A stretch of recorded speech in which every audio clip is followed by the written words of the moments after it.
ಏನು ಮಾಡಿದ್ದಾರೆ ರಾಜೀನಾಮೆ ಕೊಡಬೇಕು. ಕೆಲಸ ಮಾಡಿ ಯಾರು ರಾಜೀನಾಮೆ ಕೇಳ್ತಾ ಇದ್ದಾರೆ ಅವ್ರ ಆಸ್ತಿನ ಸಿದ್ದರಾಮಯ್ಯವ್ರ ಆಸ್ತಿನ ಎಕ್ಸ್ಚೇಂಜ್ ಮಾಡ್ಕೊಳಕ್ಕೆ ಹೇಳಿ. ಯಾರು BJP ಅವ್ರು ಕೇಳ್ತಾ ಇದ್ದಾರಲ್ಲ ಅಥವಾ JDS ಅವ್ರು ಕೇಳ್ತಾರಲ್ವಾ, ಅವ್ರ ಆಸ್ತಿ ಯಡಿಯೂರಪ್ಪನವ್ರ ಆಸ್ತಿನ ಸಿದ್ದರಾಮಯ್ಯವ್ರ ಆಸ್ತಿನ ಎಕ್ಸ್ಚೇಂಜ್ ಮಾಡ್ಕೊಳಕ್ಕೆ ಹೇಳಿ. ಸಾಕಾಗಿದೆ. ಕುಮಾರಸ್ವಾಮಿ ಬೇಕಾದ್ರೆ ಎಕ್ಸ್ಚೇಂಜ್ ಮಾಡ್ಕೊಳ್ಳಿ, ಇಲ್ಲ ಮಗಂದು ಎಕ್ಸ್ಚೇಂಜ್ ಮಾಡ್ಕೊಳ್ಳಿ, ಸಾಕು. ಸಿದ್ದರಾಮಯ್ಯವ್ರೇನು ಕಾನೂನು ಪ್ರಕಾರ ತೊಗೊಂಡಿದ್ದಾರೆ ಅವ್ರ ಆಸ್ತಿನ, ಅವರೇನು ಕಳ್ತನ ಮಾಡಿಲ್ಲ ಅಥವಾ ಯಾವುದೇ ಇದನ್ನು ಡಿನೋಟಿಫೈ ಮಾಡಿಲ್ಲ, ಎಂಥದ್ದು ಮಾಡಿಲ್ಲ. ಮೂಢ ಪ್ರಕರಣದ ವಿಚಾರವಾಗಿ ನಿನ್ನೆ ದಿವಸ ಏನು ರಾಜ್ಯದ ಉಚ್ಚ ನ್ಯಾಯಾಲಯ ಏನು ಒಂದು ಆದೇಶವನ್ನು ನೀಡಿದೆ, ಇದರ ಒಂದು ಪರಾಮರ್ಶೆಯನ್ನು ಮತ್ತೆ ಮಾಡಬೇಕಾಗ್ತದೆ. ಇವತ್ತು ಅದರ ವಿರುದ್ಧವಾಗಿ ಮತ್ತೆ ಅರ್ಜಿಯನ್ನು ಸಲ್ಲಿಸಿದ್ದಾರೆ. ಜೊತೆಗೆ BJP ಮತ್ತು JDSನವರ ಈ ಕುತಂತ್ರದ ಒಂದು ಏನು ವ್ಯವಸ್ಥೆ ಮಾಡ್ತಾಯಿದ್ದಾರೆ, ವ್ಯವಸ್ಥಿತ ಸಂಚನ್ನು ಮಾಡ್ತಾಯಿದ್ದಾರೆ ಸಿದ್ದರಾಮಯ್ಯನವರ ಮೇಲೆ, ಅದನ್ನು ಅವರು ಹಿಂಪಡಿಬೇಕಾಗ್ತದೆ.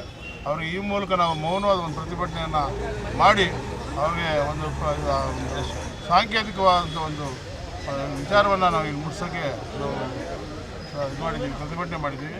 ಎಲ್ಲ ಶೋಷಿತ ಸಮಾಜಗಳ ಒಕ್ಕೂಟದಿಂದ ಕೋಲಾರ ಜಿಲ್ಲೆ ಎಲ್ಲ ಶೋಷಿತ ಸಮಾಜಗಳು ಸೇರಿ ಮಾಡಿದ್ದೀವಿ. ಇಲ್ಲಿ ಅಲ್ಪಸಂಖ್ಯಾತರು, ಹಿಂದುಳಿದರು, ದಲಿತವರು ಎಲ್ಲರೂ ಸೇರಿ ಇಲ್ಲಿ ಒಂದು ಮೌನ ಪ್ರತಿಭಟನೆಯನ್ನು ಹಮ್ಮಿಕೊಂಡಿದ್ದೀವಿ.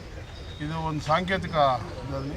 ಆಮೇಲೆ ಇದೇನೋ ಇವರು ಕಿತಾಪತಿ ಚಿತಾವಣೆ ಏನು ಮುಂದುವರೆದಿದೆ ಆದರೆ ರಾಜ್ಯದಲ್ಲಿ ಪ್ರತಿ ತಾಲೂಕು ಮತ್ತು ಪ್ರತಿ ಹೋಬಳಿ ಪ್ರತಿ ಹಳ್ಳಿನಲ್ಲಿ ಕೂಡ ಇದು ಪ್ರತಿಭಟನೆ ಆಗ್ತದೆ.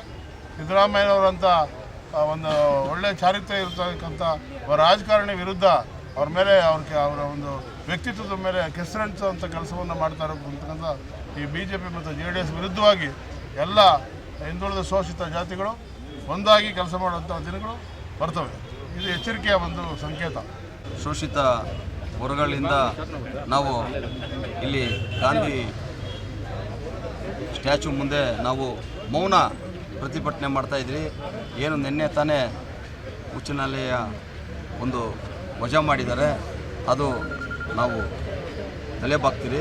ಬಟ್ BJPಯವರು ಇಲ್ದಿದ್ದ ಕುತಂತ್ರ ಮಾಡ್ತಾಯಿದ್ದಾರೆ. ಇದನ್ನು ಖಂಡಿತವಲ್ಲೂ BJPಯವರು ನಿಲ್ಲಿಸಬೇಕು. ಯಾಕಂದರೆ ಅವ್ರಿಗೆ ಇದೆಲ್ಲ ಮಾತಾಡೋದಕ್ಕೆ ಅರ್ಹತೆ ಇಲ್ಲ. ಇವರು ಸುಮ್ಮನೆ ಆದರೂ ಕೂಡ ಒಬ್ಬ ನಾಯಕನ ಮೇಲೆ ಈ ರೀತಿಯೆಲ್ಲ ತಪ್ಪು ಹೇಳಿಕೆ ಕೊಟ್ಟು ತಪ್ಪು ಸಂದೇಶನ ಜನಕ್ಕೆ ಮುಟ್ಟಿಸ್ತಾ ಇದ್ದಾರೆ. ಇದು ಮುಂದಿನ ದಿನಗಳಲ್ಲಿ ಅವರು ಮಾತು ಯಾರು ಕೇಳೋದಿಲ್ಲ.